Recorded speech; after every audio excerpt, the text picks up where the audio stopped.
It's Shark Puppet Racing, and he's Paul Jensen, and as always, I'm Mia O'Brien, and this is How Not to Drive the British Grand Prix. We're headed out to the Silverstone circuit, and Paul, what are we looking at today? Well, Mia, Silverstone is fast and it is fun. This is one of my favorite courses on the Formula One calendar, even with the new layout. So let's go ahead and take a look. Some really great straights here. Wellington Straight, Hangar Straight, named for the old Wellington Bombers, and the hangars that used to be here when this track was an airfield.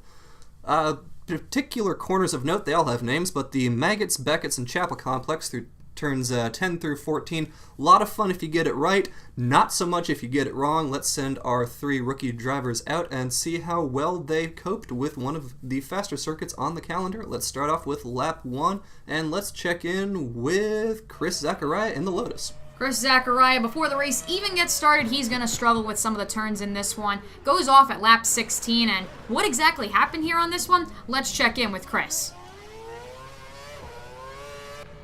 Alright, well I guess the first lap's foobar.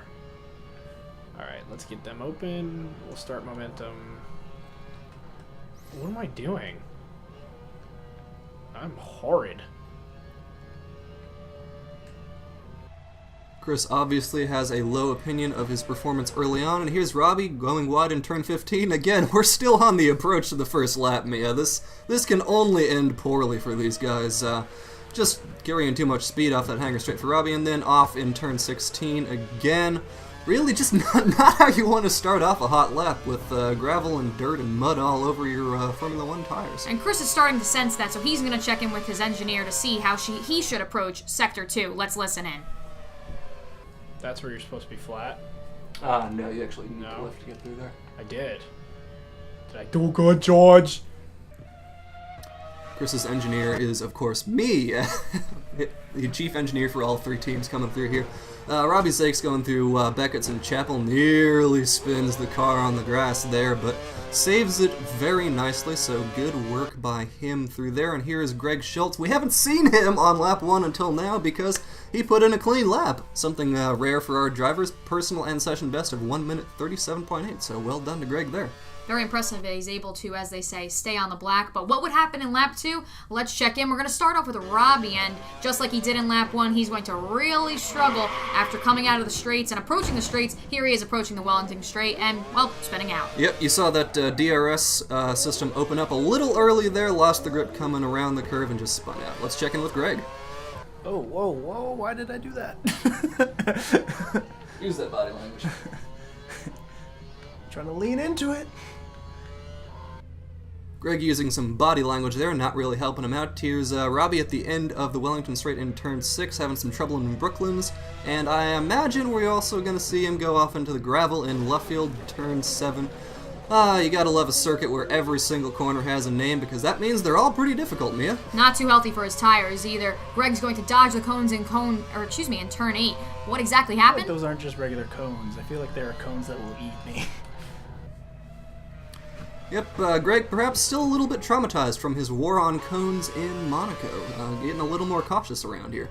Chris is going to put in a clean lap of 139.6. Only on lap 2, Paul, and we've already seen 2 clean laps. Could this be a sign of good things to come in lap 3? It might be. I am very disappointed in our drivers. This is how not to drive these circuits, and they're doing way too well for their own good. And here we are on lap 3. Let's see if we can get some bigger problems. Well, Greg is going to have a bit of a problem as he heads into the gravel on turn 7. Almost spins out in 8, but is able to maintain sun control.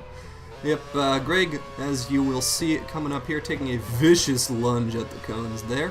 And coming up on Chris Zachariah after this, who is going to run wide in turn 9. Let's check in. Did I leave the DRS open? Might have. I did. Fudger nutters. A little flat, a little wobble, a little brake. Chris trying to narrate his way around the track. Can be helpful, but would not lead to his personal best, so, you know. For Robbie, this lap is going to be his personal best. He'll set a time of 1:46.6, the slowest of our drivers here on the course today, and not a clean lap, But hey, at least he wasn't able to spin out nearly as much as he did the first 2 times around. Third time's the charm, Paul. Yep, nothing like steady improvement as Robbie decides he's done and just sends the car skidding off into turn 1 there. And here's Greg Schultz coming around to finish us up here and cross the line, and he will go ahead and just park on the start-finish straight. That's it for Greg. That's it for us with Shark Puppet Racing. Make sure you remember to check out Codemasters.com and Formula1Game.com for more information about F1 2012, and we'll see you next time.